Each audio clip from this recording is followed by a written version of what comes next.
Hi, this is my Power Automate flow to help me ready my CSV file to be uploaded into eBay reports.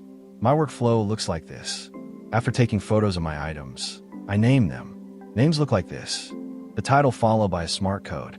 The smart codes will set the item specifics later. Photo titles that are identical to another one and end with a B are second images in a bundle. I can add as many pictures as I like to as many folders I want. My local folders are linked to eBay categories. I just place the photos into the right category folder and run the flow to create my CSV.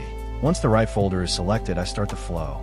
I usually pick a date and time to schedule the listings. Set it up so listings will go live with a short interval. Power Automate opens the eBay template I downloaded from their website, and it opens an archive for myself as well.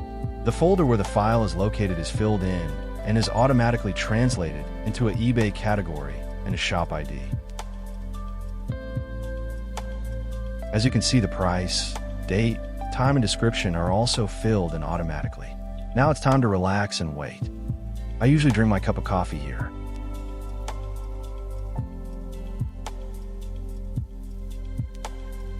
When Power Automate is done generating my CSV file, a menu will pop up. Now it's time to upload the images to an FTP server. This can take a while, so I usually use the time to prepare more listings or open the CSV to make a few quick item-specific tweaks. Since I'm a high-volume seller, most item specifics are consistent and are already set via folders and smart codes, so there's usually not much to change, but I check them anyway.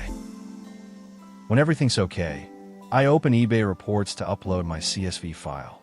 This part is probably familiar by all eBay CSV sellers, so I'll end the video here. Thanks for watching and have fun listing on eBay.